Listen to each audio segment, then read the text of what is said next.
Alright, and welcome back for a new episode of New Games from the World. Today we are talking about Betrayal, A House on the Hill, an horror-themed, competitive or cooperative with treasure game for 3 to 6 players, 1 hour playing time. Let's see what it is about, and then to the final thoughts.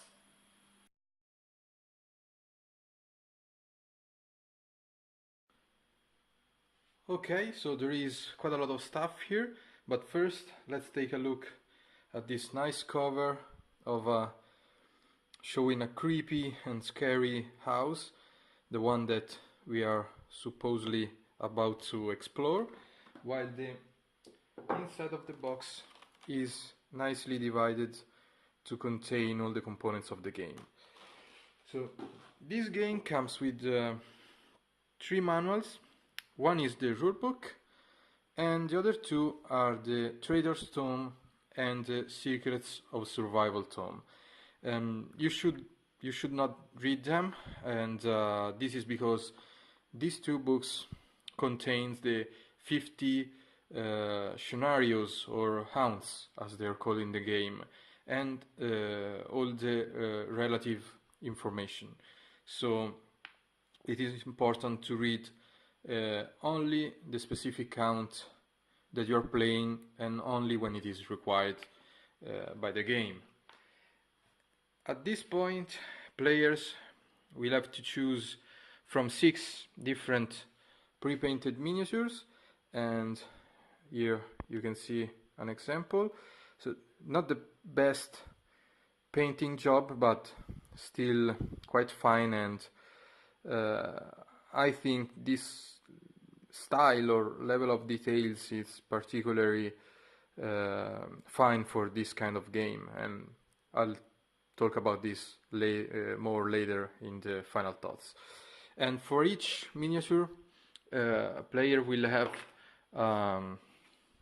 character sheet, double-faced, so they can choose for each miniature between 2 different characters, in this case between Darian Flash Williams or Ox Bellows, and each character has some general information like age, height, weight, or hobbies, and birthday. In particular, the birthday date will be used to select the first player, and it will be the one whose character's birthday date is near in the future respect to the date you're playing. And then each character has 4 traits: speed, might, sanity, and knowledge. The starting value is the green one, and to keep track of the changes in the trait, you will use this kind of markers. And this component is the only one which is pretty bad, because some of these trackers are a little bit loosey and kinda flip away quite easily. And so at the beginning, players will start from the entrance hall, which is here. Of course, the main door of the house is closed, and they have absolutely no clue of why they are here or any objective to complete. They don't know anything. The house has 3 floors. There is a ground floor, an upper floor, which can be reached by this grand staircase here, and of course there is a creepy basement level, which at the beginning of the game cannot be reached. So during the game, players will find sort of different ways to get there, and so players will go around exploring the house, and you have pretty good amount of different rooms. On the back of the tiles, they show on which floor the room can be found, and on the other side you have some pretty nice artwork, and you can see basically what happened what happens in each room, because every time, let's say, a player discovers a new room, something will happen.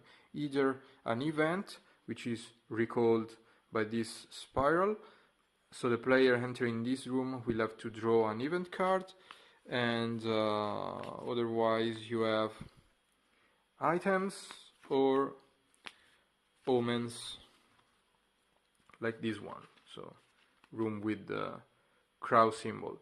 And some rooms also have some special effect, like this gallery. When you're here, you can choose to fall to the ballroom if it's in the house. If you do, take 1 die of physical damage. So and there are some different kind of things, like the crypt. If you end your turn here, take 1 point of mental damage. So, and all sorts of different things. And player will go like this for at least half of the game, maybe something more.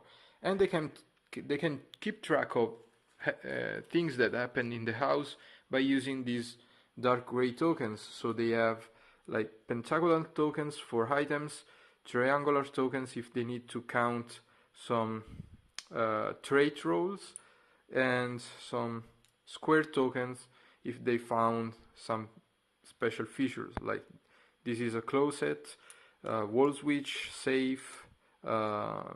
This is to indicate the room was below the collapsed room, slides, secret passage, and etc. etc. And so we said that sometimes players need to test their trait. To do so, they just look at the value of the trait they have to test, and they roll an equal amount of dice. And the game comes with 8 dice, which is pretty nice. It's like a opaque white or dark white with 2 blank sides, 2 ones, and 2 twos.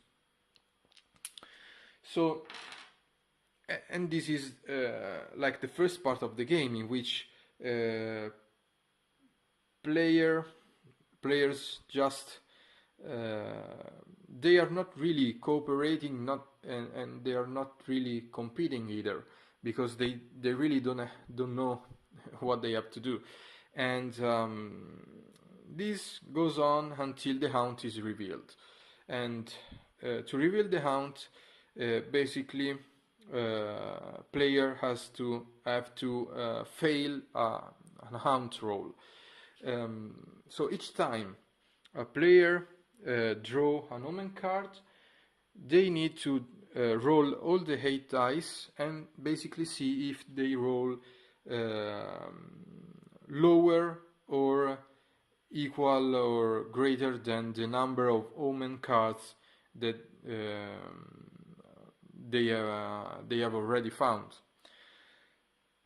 If they roll lower, then they have to look at the first page of the Trader's Tome. There is a haunt chart, and based on the last omen card that they found and the room in which it has been found, then they found the number of the haunt, and from the legend here below they find out who is the traitor, if there is any. And the traitor can depend on the trait value, on the position of the player around the table, or basically there is no chance to foresee who is going to be the who is gonna be the traitor, and which haunt will be played. And at this time, when the haunt is revealed, the traitor, if there is any, will take the Trader's Tome, go in another room, and read the information relative to the haunt. And the other player will do the same by reading the same haunt in the Secrets of Survival. Then they will join back, and let's say the end game will begin, where each team will try to accomplish their own objective. And at this point, they're probably going to use these other tokens and stuff here. So there is a sort of time tracker or damage tracker, and then there are a bunch of monster tokens. So you have some smaller tokens with different colors and some like bones monsters, and all these monsters have monster picture on one side and a S on the other side. This is because generally players cannot kill a monster unless they use specific objects or a specific procedure. So, but they can still fight the monster, and if they succeed, the monster is stunned. That's what the S stand for, and this means that monster will not be able to do anything in his next turn, but rather than just turn active once again. And when one of the team wins, they are going to read the epilogue written in the Haunt in their tome. Let's say that in this game the narrative or atmosphere aspects of the game are very important. So you have an incipit and an epilogue, let's say a prologue and an epilogue for each Haunt, and also each card comes with here I have an Italian translation, but each card comes with a bold section which should be read loud, and then the instruction of what to do. Okay, welcome back to the Final Thoughts. I needed to sit down because this game is so unique and particular that I needed to be comfortable. First of all, I would not probably call this a game because randomness is what rules this game for the most part, and just maybe at the end of each play you can come out with some sort of strategy, both teams, I mean traitor and survivors. So if you are in the mood for straight European style game like worker placement, or even if you are in the mood for playing American style games like, I don't know, Zombicide maybe, where you can decide how to move your characters and set up a strategy, but then only the results are given by random cards or dice rolling, then this is not the title for you. But if you're in the mood for experiencing a 1 hour story, like it would be reading a book or watching a movie, then this is the title for you. And in fact, what I think the designer was aiming to do is, I think he wanted to take all that kind of B movies that you can find on sci-fi or which are horror, action or sci-fi movies, and make them and turn them to a board game. And that's exactly what this title does, and it does it in a great way. I mean, if you take a look at the artwork of the tiles, of the cover, you feel it's kind of grotesque maybe, and also the way the miniatures are pre-painted, it's good but not perfect. It sort of missing some details. It's like maybe like overacting, you know, and also the 50 haunts or scenarios that you have here comes from the very classic horror stories that you can find out there. And if you take the B movies of this genre, you'll find that they generally last like 1 hour and a half, and for the first hour nothing really important happens, and characters are not very structured, and also the special effects are not very good, and also in the last part of the movie generally a lot of things happen, and they are not very detailed, let's say. And this is exactly what happens if you play this title.